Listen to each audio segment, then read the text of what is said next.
함께 나누실 하나님 말씀은 창세기 30장 1절에서 13절까지입니다. 저와 여러분이 한 절씩 교대로 읽으시겠습니다. 라헬이 자기가 야곱에게서 아들을 낳지 못함을 보고 그의 언니를 시기하여 야곱에게 이르되 내게 자식을 낳게 하라. 그렇지 아니하면 내가 죽겠노라. 야곱이 라헬에게 성을 내어 이르되 그대를 임신하지 못하게 하시는 이는 하나님이시니 내가 하나님을 대신하겠느냐. 라헬이 이르되 내 여종 비라에게로 들어가라. 그가 아들을 낳아 내 무릎에 두리니 그러면 나도 그로 말미암아 자식을 얻겠노라 하고 그의 시녀 비라를 남편에게 아내로 주매 야곱이 그에게로 들어갔더니 비라가 임신하여 야곱에게 아들을 낳은지라. 라헬이 이르되 하나님이 내 억울함을 푸시려고 내 호소를 들으사 내게 아들을 주셨다 하고 이로 말미암아 그의 이름을 다니라 하였으며 라헬의 시녀 비라가 다시 임신하여 둘째 아들을 야곱에게 낳음에 라헬이 이르되 내가 언니와 크게 경쟁하여 이겼다 하고 그의 이름을 납달리라 하였더라. 레아가 자기의 출산이 멈춤을 보고 그의 시녀 실바를 데려다가 야곱에게 주어 아내를 삼게 하였더니 레아의 시녀 실바가 야곱에게서 아들을 낳음에 레아가 이르되 복되도다 하고 그의 이름을 가시라 하였으며 레아의 시녀 실바가 둘째 아들을 야곱에게 낳음에 함께 있습니다. 레아가 이르되 기쁘도다 모든 딸들이 나를 기쁜 자라 하리로다 하고 그의 이름을 아셀이라 하였더라. 아멘. 오늘 우리에게 주시는 하나님의 말씀입니다. 지금 시대는 무한경쟁 시대입니다. 끊임없이 경쟁하죠. 그래서 그 경쟁 속에서 살아남는 것이 성공이다. 그래서 경쟁의 미학, 이것이 미덕으로 여겨지고 있는 그런 시대죠. 이 세대를 잘 반영해서 TV도 뭐 예능 프로그램도 서바이벌 시리즈가 계속 인기를 얻고 있습니다. 제 기억엔 원조 정말 큰 인기를 끌었던 서바이벌 예능은 나는 가수다? 기억하시나요? 그때 우리 목사님들 나는 목사다 이래서 막 우리도 뭐 하고도 그랬는데 기라성 같은 레전드 가수들이 나와서 정말 노래 하나로 승부하는 막 그런 서바이벌 게임이었잖아요. 그 후로 정말 우후죽순처럼 서바이벌 게임들이 나왔습니다. 뭐 수우파 맞나요? 스트리트 우먼 파이터?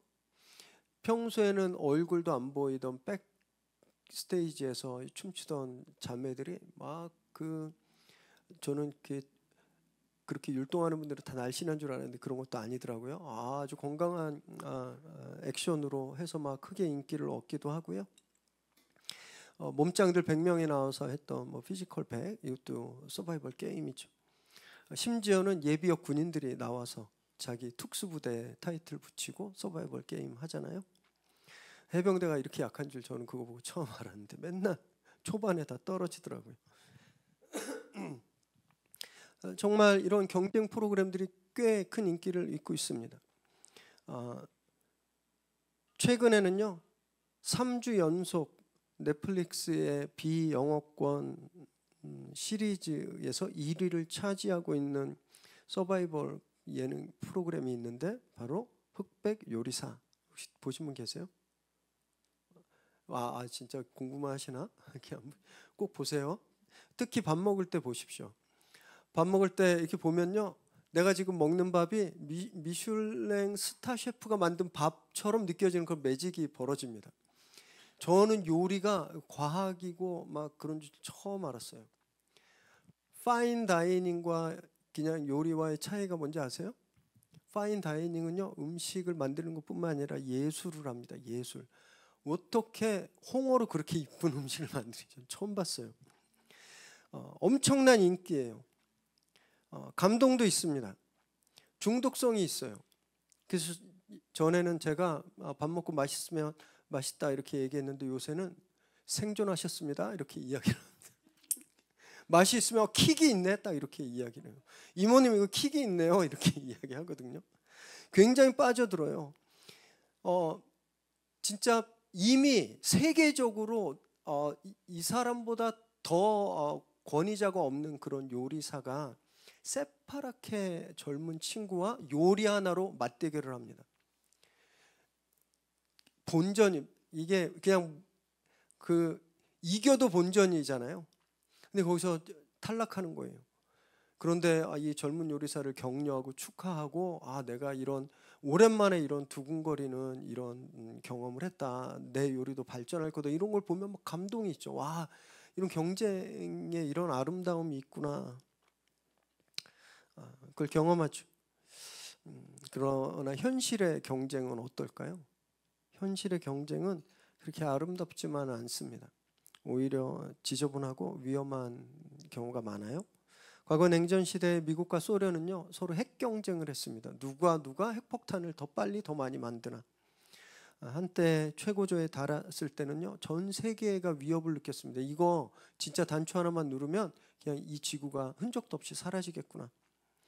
지금도 우리 남과 북은 경쟁하고 있는데 뭐 경쟁하고 있는지 아세요? 풍선 경쟁하고 있습니다. 많은 분들이 오해하세요. 북한이 뜬금없이 오물풍선을 먼저 보냈다고 오해하시는데 그 오해 아닙니다. 우리 방송에서 우리가 뭐 했는지를 얘기 안 하고 북한이 보낸 것만 뉴스에 조명해서 그래요. 우리 한참 전부터 북한에 풍선 보냈다는 거 아세요? 탈북 단체들이요 풍선에다가 성경책, 달러, 그 다음에 한국 드라마 가요들이 녹화되어 있는 USB 플래시 드라이브를 넣어서 계속 보냈습니다. 이게 위기감을 조성하니까 정부에서 또 지자체에서 하지 말라고 단속을 해도 계속 보냈어요. 북한이 거기에 대해서 항의했습니다. 보내지 말라고. 근데 계속 보냈어요. 물론 그분들이 거기에 성경을 넣고 달러를 넣고 한 그런 열정이 잘못됐다고 생각하지 않습니다. 그분들도 나름대로 북한을 사랑하는, 북한 인민들을 사랑하는 마음에 그렇게 했다고 저는 믿는데, 어쨌든 현실은 그걸 보내서 북한을 자극했어요. 그래서 북한이 오물풍선을 보내기 시작한 거예요. 그래서 막 너무 웃기기도 하고, 그 건의가 군대 막 제대하기 전에 그걸 보냈는데, 얘네 건의가 뭐 보안은 아니니까 화생방 직할 부대여서 계속 대기했대요. 애들이 잠도 못 자고 뭐 왔다 그러면 출동하고. 그래서 왜 오물일까 생각해 봤더니 그거밖에 보낼 게 없는 거예요. 그 땅에 뭘 보내겠습니까? 먹을 것도 없는데 뭐 옥수수를 뭐 넣어서 보내겠습니까? 오물풍선을 보내니까 우리는 어떻게 했는지 아세요? 몇 년간 안 하고 있던 대북 확성기를 틀었습니다. 그래서 우리나라는 전기가 빵빵하잖아요. 앰프도 어마어마하게 좋습니다.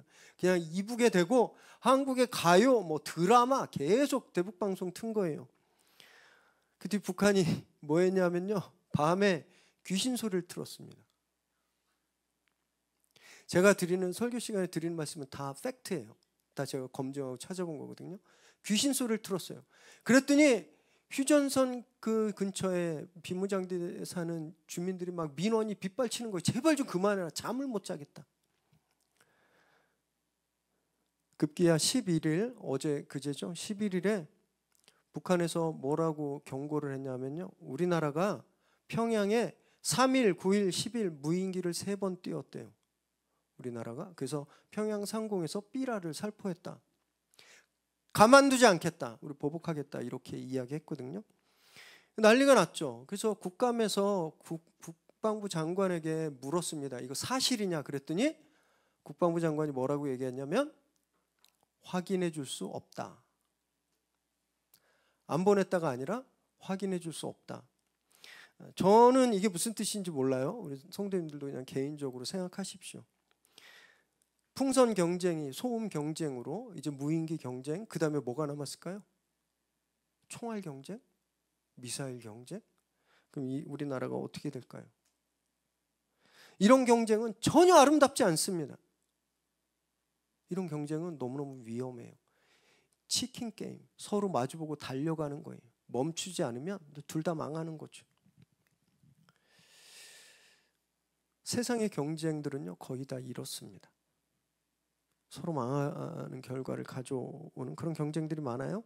오늘 본문에서도 이와 비슷한 감정적이지 않고 소모적이고 눈살 찌푸려지는 그런 경쟁이 기록되어 있는데, 레아와 라헬 사이에서 일어난 아들 낳기 경쟁이에요. 여기에서 야곱은요 가장이 아닙니다. 야곱이 누구예요? 아브라함과 이삭의 계보를 이어서 하나님의 언약의 쭉 그 당사자가 됐잖아요. 그런데 야곱은 여기서 종만 노릇해요. 애 낳는. 이 경쟁이 전혀 아름답지 않은 거예요. 말씀을 함께 나누시면서요, 정말 한번 시작되면 멈출 줄 모르고 모든 것을 다 빨아들이는 그런 블랙홀 같은 이런 경쟁 시대에 저와 여러분 같은 믿음의 사람들은 어떤 태도로 살아야 하는지 우리 함께 좀 고민하고 또 생각해보는 그런 시간 되시기 바랍니다. 1절 읽습니다. 시작. 라헬이 자기가 야곱에게서 아들을 낳지 못함을 보고 그의 언니를 시기하여 야곱에게 이르되 내게 자식을 낳게 하라. 그렇지 아니하면 내가 죽겠노라. 지난주 본문에서 남편의 미움을 받았지만 하나님에게는 은혜를 입었죠. 레아가. 그래서 아들을 몇 명을 낳았어요? 4명을. 루벤, 시므온, 레위, 유다. 아들 넷을 연달아 낳습니다. 이걸 보고 있던 라헬이 폭주해버린 거예요. 정작 남편의 사랑을 독차지하는 건 자기인데, 그래서 아마도 잠자리를 훨씬 더 많이 했을 겁니다. 라헬이. 그런데 아들이 없는 거예요. 그래서 이 억울함과 원망이 남편에게 쏟아져 나오는 거죠. 심지어 남편의 사랑도 의심합니다. 여기 그의 언니를 시기했다라고 되어 있잖아요. 이 시기란 단어는 의심이라는 말과 번역이 되거든요.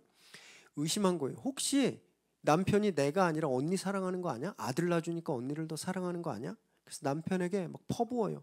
나한테도 애 낳게 해달라고. 안 그러면 나 죽어버릴 거야. 협박합니다. 지난주 본문에서 우리 내내 라헬의 한탄 소리를 들었잖아요. 남편이 봐주기면 좋겠다. 남편이 들어줬으면 좋겠다. 남편과 연합했으면 좋겠다. 오늘은요, 이 라헬의 이 한맺힌 부르짖음 소리를 우리가 듣고 있는 거죠. 근데 사실 보면 이 둘 다 레아도 라헬도 피해자예요. 아빠의 사기 결혼식이 피해자잖아요. 그것 때문에 관계가 다 이렇게 어그러진 겁니다.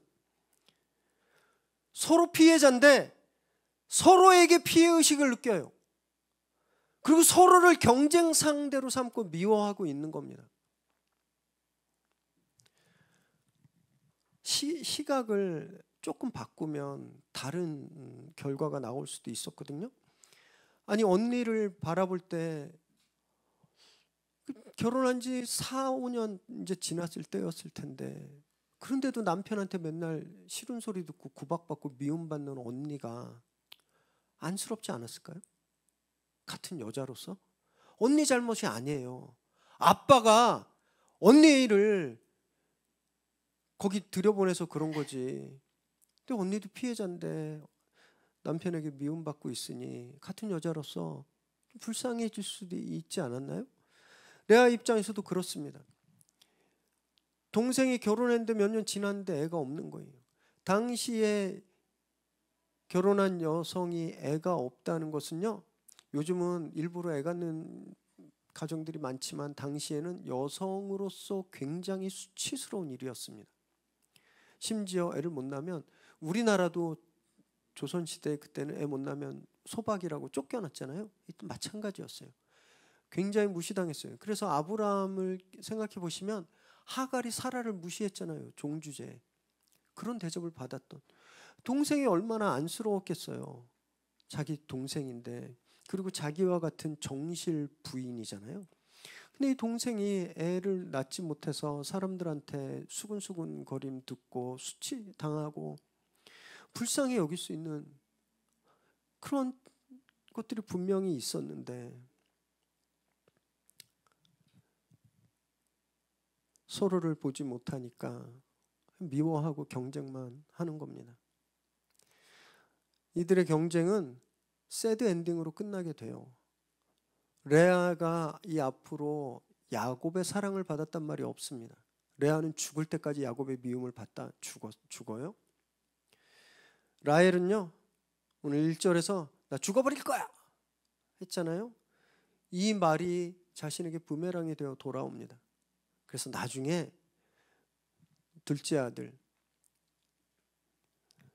베냐민을 낳고 죽습니다. 너무 슬픈 결말이죠. 자기 연민에 빠지면 다른 사람의 아픔을 볼 수 없는 거예요. 내가 제일 불쌍해 그러면 나보다 더 객관적으로 나보다 훨씬 더 불쌍한 사람도 전혀 안 불쌍합니다. 그냥 단지 내가 밟고 올라서야 되는, 내가 제껴야 되는 그런 경쟁 상대로만 보게 되는 거예요. 그러면 그 끝은 항상 비극입니다.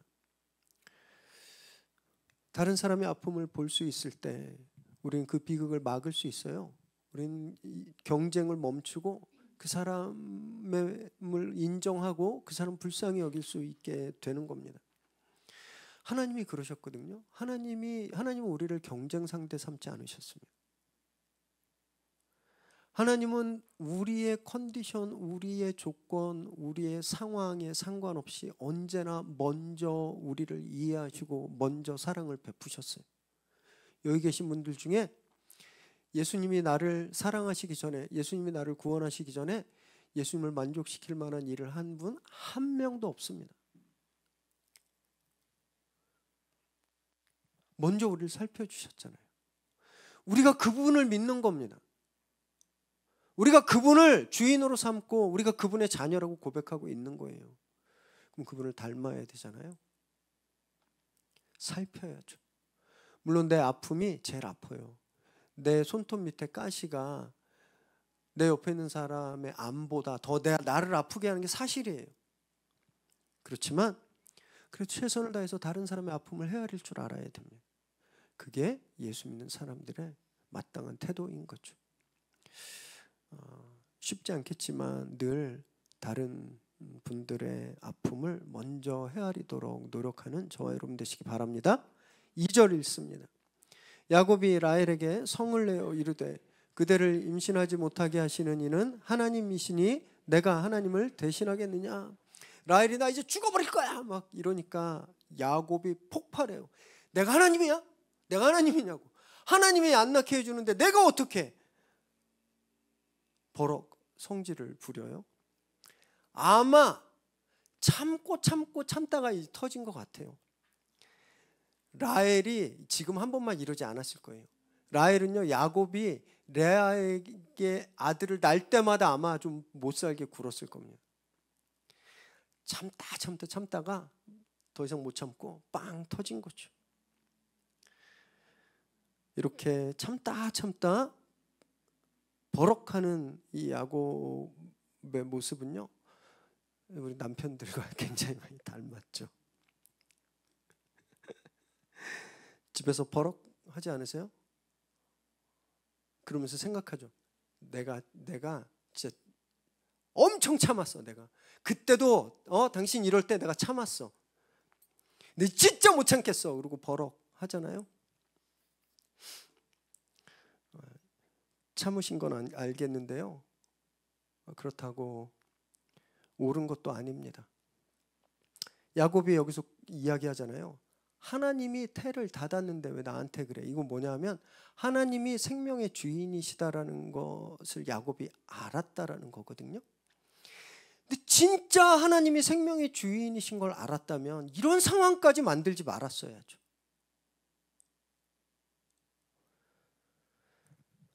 생명의 주인이신 하나님의 언약의 계승자입니다. 이 가정의 그 넘버원 헤드예요. 가부장이에요, 야곱은. 그러면 레아가 밉더라도 레아를 통해서 아들을 낳잖아요. 하나님의 약속이 레아를 통해서 이루어지고 있는 것을 보았다면 자기 감정을 다스리고 레아를 따뜻하게 서운하지 않게 해줬어야죠. 그리고 라헬이 애를 못 낳아서 막 그렇게 한탄하면 데리고 어디 여행을 간다든지, 괜찮아, 하나님이 당신을 통해서도 아이를 낳게 해주실 거야, 위로하고 레아가 낳은 아이들과 함께 있으면서 공동 육아하면서 라헬의 그런 상처를 얼마든지 치유해 줄 수 있었을 겁니다. 말은 하나님이 주인이셔 이렇게 이야기하지만 그는 하나님이 주인이신 것처럼 살지 않은 거예요. 이 갈등이 그냥 계속 커지게 냅둔 겁니다. 그리고 자기는 아무것도 할 수 있는 게 없다라고 생각한 거예요.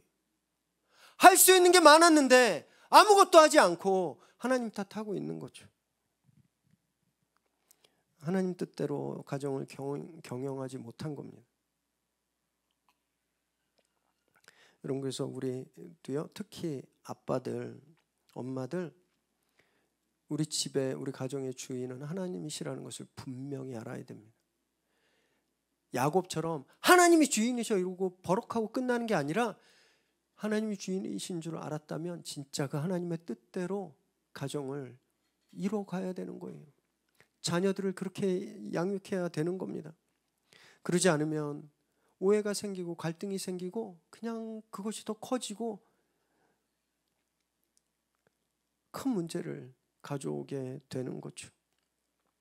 저와 여러분이 주인이 절대 아님을 꼭 기억하시기 바랍니다. 하나님의 절대 주권을 인정하시고 겸손하게 그 하나님의 주권을 인정하는 저와 여러분 되시기 바랍니다. 3절에서 5절 읽습니다. 라헬이 이르되 내 종 비라에게로 들어가라. 그가 아들을 낳아 내 무릎에 두리니 그러면 나도 그로 말미암아 자식을 얻겠노라 하고 그의 시녀 비라를 남편에게 아내로 주매 야곱이 그에게로 들어갔더니 비라가 임신하여 야곱에게 아들을 낳은지라.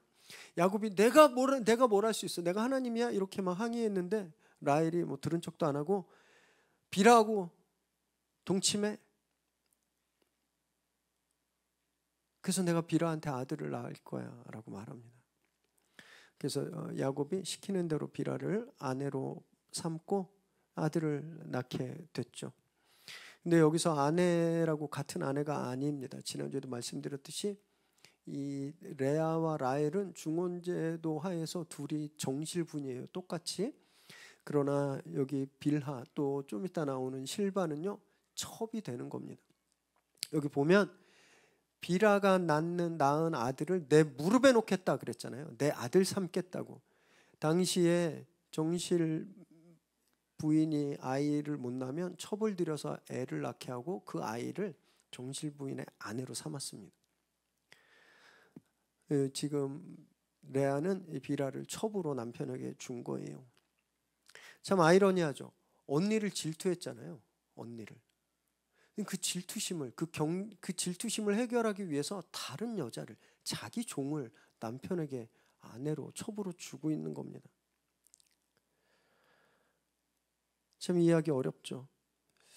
물론 지난 시간에 말씀드렸던 대로 당시 결혼은 이 사랑이라고 하는 감정보다 이 후손을 낳는 것이 더 우선이었기 때문에 이런 일들이 그냥 일상적으로 일어났다 이렇게 이해하시면 되는데 6절 보니까 결국 아들을 낳습니다. 비라가 아들을 낳아요. 이름을 단이라고 줬는데 이 단이란 뜻은 재판하다라는 뜻이에요. 하나님이 재판하셨다라는 겁니다. 무슨 뜻을 갖고 있냐면 내가 억울했는데 내가 피해를 엄청 받아서 억울했고 나 피해자인데 하나님이 내가 고소했는데 그 재판에서 내 편 들어주셨다 이런 뜻입니다. 하나님이 내 편 들어서 나를 승소하게 해주셨다. 이게 단이란 이름의 뜻이에요. 진짜 그럴까요? 하나님이 진짜 레아의 편을 들어서 레아에게 승소 판결을 내주신 걸까요? 아니잖아요. 자기가 자기 여종을 남편에게 줬잖아요. 하나님한테 기도하고 준 거 아니에요. 하나님이 그래 비라를 네 남편에게 줘라 이렇게 말씀도 하지 않으셨습니다. 100% 자기 욕심에 비라를 줘놓고서 하나님이 했다고 말하고 있는 거예요. 이 라헬은요 사라를 아주 꼭 빼닮았습니다. 창세기 16장 2절 읽으실까요? 시작. 사라가 아브라함에게 이르되 여호와께서 내 출산을 허락하지 아니하셨으니 원하건대 내 여종에게 들어가라. 내가 혹 그로 말미암아 자녀를 얻을까 하노라 하매 아브라함이 사라의 말을 들으니라. 사라가 그랬어요.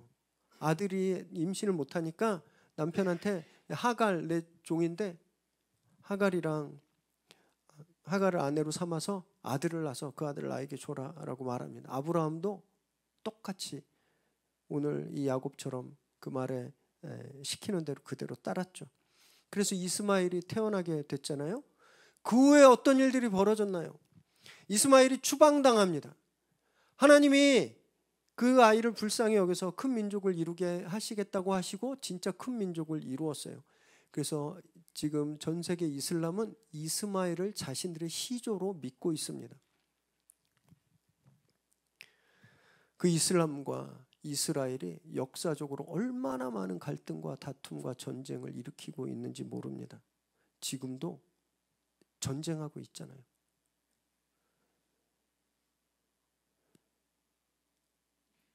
세계 정세 전문가들은요, 이러다 이스라엘이 3차 전쟁 일으키는 거 아닌가라는 우려를 표하고 있거든요. 팔레스타인과 전쟁하다가 레바논, 시리아, 왜 계속 이러는가? 이란과 싸우려고 그래요. 이란을 끌어들이려고. 지금이 가장 적기입니다. 적기. 미국 대선 때문에 유대인들한테 아무런 통제를 미국이 할 수 없어요. 시간의 이 파워의 진공 상태가 딱 생겨버린 거예요. 그래서 마음대로 지상군을 파견하고, 심지어 엊그제는요, UN 평화유지군, 블루 헬멧이라고 하는데 UN 평화유지군 건물과 탱크에도 총을 쐈습니다. 그래서 UN이 난리가 났어요. UN 평화유지군 소속 나라들은요, 이스라엘에 엄중 경고했고 아랑곳 없어요. 왜 그러냐면 전쟁을 멈추는 순간 이스라엘 총리는 감옥 가요. 끝장납니다. 전쟁을 멈출 수가 없는 거예요. 이런 일들이 왜 생겼나? 이런 비극이 결국 말씀에 따르면 오늘 이 가정의 이 경쟁, 이 질투로부터 시작된 거잖아요. 만약에 이게 진짜 하나님 뜻이었다면, 여종을 남편에게 줘서 아들을 낳게 하는 것이 하나님 뜻이었다면 이런 비극이 일어날 리가 없죠. 하나님이 원하지 않으시는 겁니다. 그 증거들을 우리가 보고 있는 거예요. 라헬도 마찬가지입니다. 이렇게 아들을 얻는데 앞으로 라헬의 이 야곱의 아들들, 이 형제들 사이에서는요, 갈등과 전쟁이 끊이지 않게 되는 겁니다. 내 마음대로 해놓고, 내 욕심대로 해놓고 하나님께서 하셨어요 고백하는 건 굉장히 가증스러운 겁니다. 내가 불법을 저질렀어요. 내가 영수증을 속이고 세금을 속이고 내가 마땅히 줘야 되는 우리 직원들 임금 체불해서 내가 부를 쌌어요. 그리고 교회에 와서 하나님이 나를 이렇게 축복하셨어요 라고 말하는 건 가증스러운 짓이죠. 그 끝은 반드시 비참하게 끝나게 되어 있는 겁니다. 그래서 우리는 늘 말씀 앞에서 내 방법을 내려놔야 돼요. 내 생각들을. 이게 나를 부인하고 십자가를 지는 겁니다. 단지 말 몇 마디로 내가 예수님 믿겠습니다, 여기서 끝나는 거 아니에요. 그런 말은 누구나 다 할 수 있습니다. 진짜 예수님의 십자가를 지는 건요, 내 생각이 이게 맞는 것 같거든요. 세상을 봐도 그게 맞아요. 그걸 포기하고 내려놓는 것이 나를 부정하는 거예요. 그렇게 할 때, 하나님의 방법을 따를 때 여러분, 소모적이고 비극적인 경쟁을 멈출 수 있는 겁니다. 이 치킨 게임을 멈출 수 있는 거예요. 하나님의 방법은 무엇인가? 하나님의 방법은요, 경쟁이 아니라 관용입니다. 빌립보서 4장 5절 읽습니다. 시작. 너희 관용을 모든 사람에게 알게 하라. 주께서 가까우시니라. 바울이 말했어요. 관용을. 이 관용이 뭐예요? 양보하는 것, 인정해 주는 것, 그리고 억셉하는 것, 받아들이는 것. 이 관용을 교회 다니는 사람하고만 알게 이렇게 말하지 않았습니다.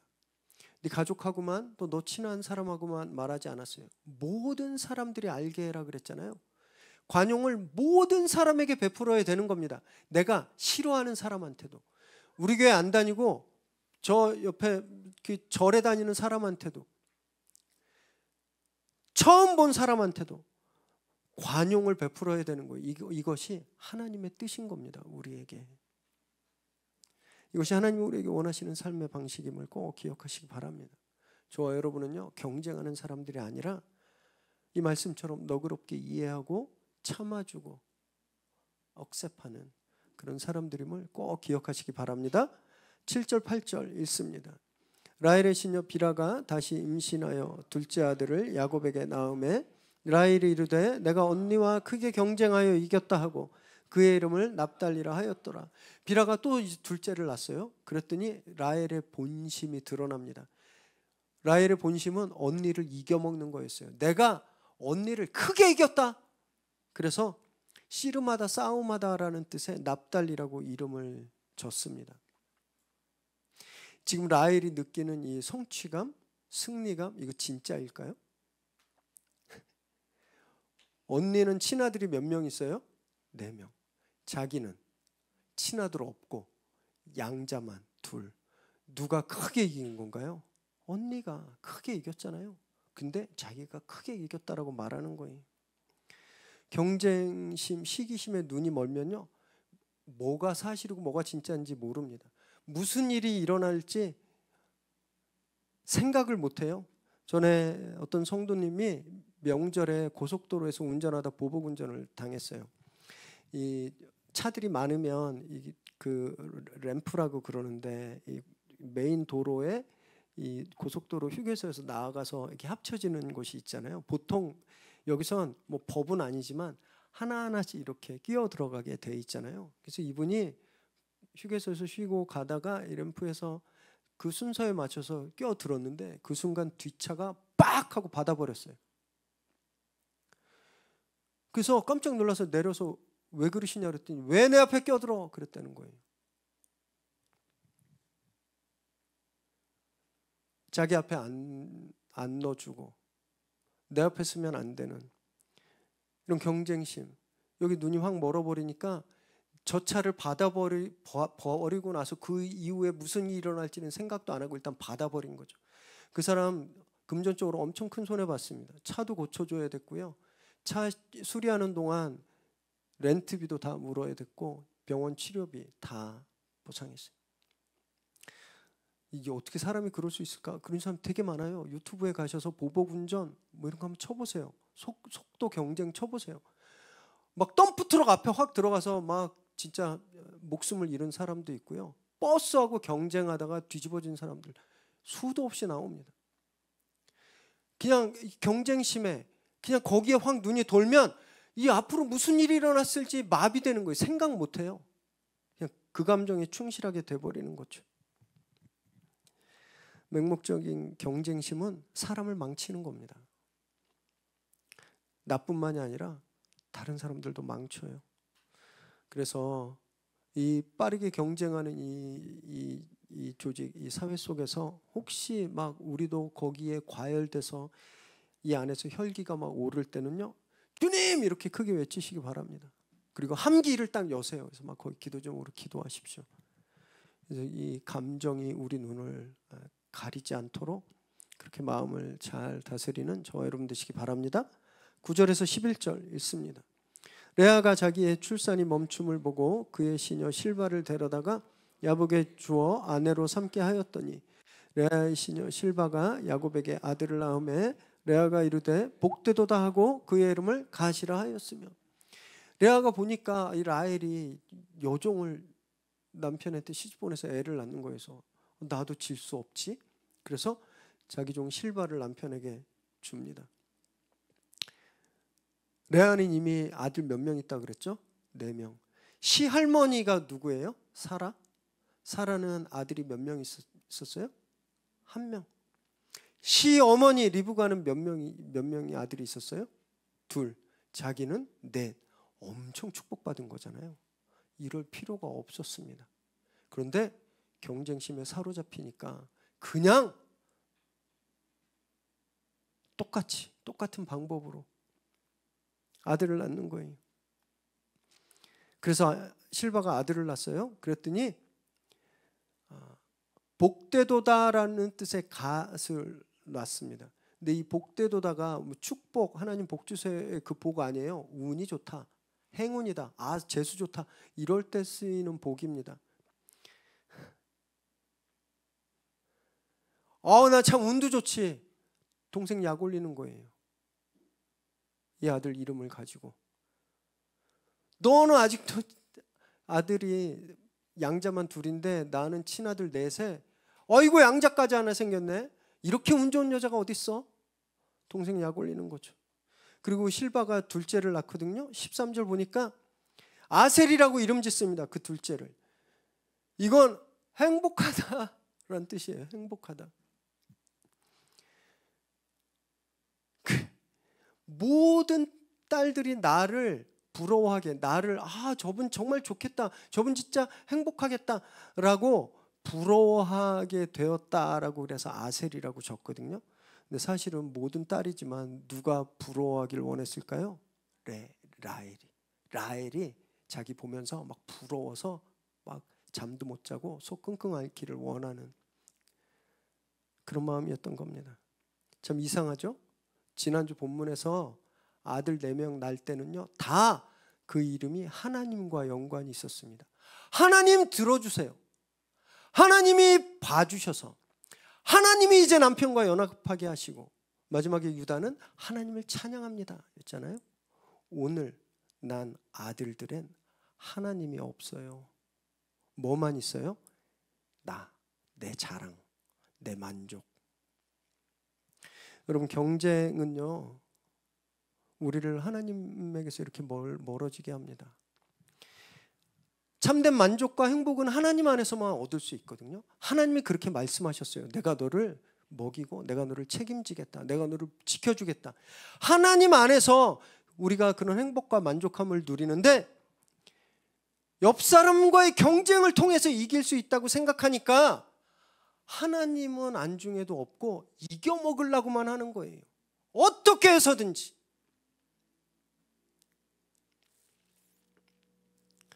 그래서 더 과열되고 결국 관계가 파괴되고 공동체가 무너지게 되는 겁니다. 오늘 지난주 본문에 라반이 결혼 사기극을 할 때 레아와 라헬의 목소리가 하나도 없었죠.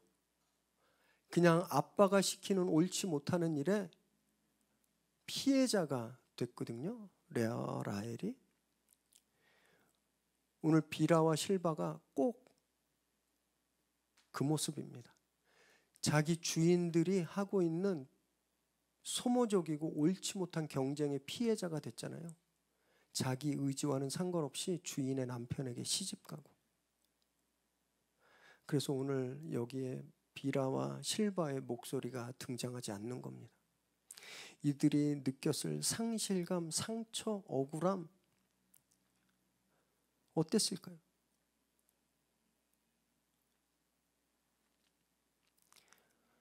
가족들이 다 깨져버린 거예요. 서로가 상처를 주고. 그래서 이 구조가 그 다음 때 그대로 이어지게 됩니다. 이 깨진 관계들 속에서 태어난 아들들이 부모의 그 삶을 그대로 닮아요. 마치 DNA에 이 주홍글씨가 팍 새겨져 있는 것처럼 계속 싸우고 다투고 부족 간의 전쟁을 일으키고, 나중에 한참 후에 민족을 이루고 나라가 세워졌을 때는 남과 북으로 갈리게 되는 거죠. 시기심은 처음에 귀여울 수 있어요. 나도 애기 낳고 싶어, 낳아야지. 풍선 몇 개 왔다 갔다 하는 거 그냥 해프닝으로 생각할 수 있어요. 그런데 문제는 거기서 끝나지 않습니다. 시기는 더 큰 시기를 불러와요. 경쟁은 더 과열되게 마련입니다. 그러면 반드시 개인뿐 아니라 공동체를 파괴하게 되는 거죠. 여러분, 그래서 우리는요, 세상이 우리에게 주입하고 있는 경쟁의 미학을 조심해야 됩니다. 모든 경쟁이 절대 아름다운 건 아닙니다. 우리가 그 구조 속에 빠져버리게 되면 오늘 이 본문에 나오는 레아, 라헬처럼 자기들이 무슨 짓을 하는지도 모르고 그것이 하나님 뜻인 것처럼 착각하며 살게 되는 거죠.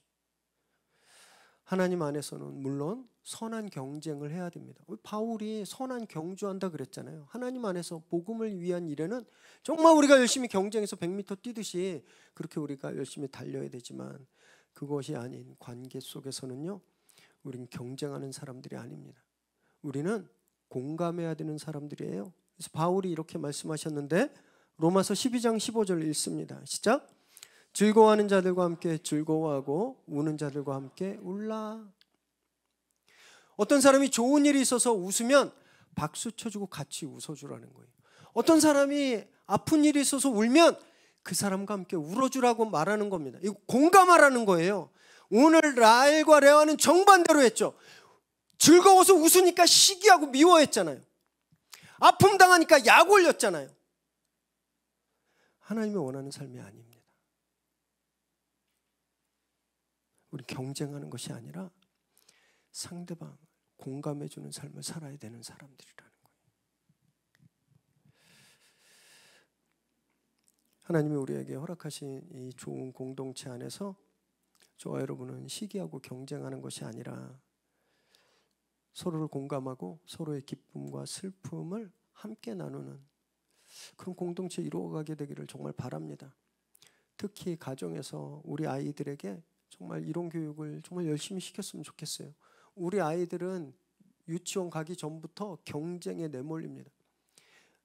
이제 아이들 지금 중학교, 고등학교 보내는 분들은 아실 거예요. 애들 정신없이 경쟁해요. 거기서 이기는 게 자기 존재 목적으로 생각합니다. 대학 가면 괜찮겠지.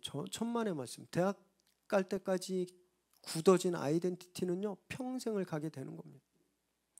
이런 아이들에게 하나님이 무엇을 원하시는지를 가르치고 훈련시켜야 되는 거예요.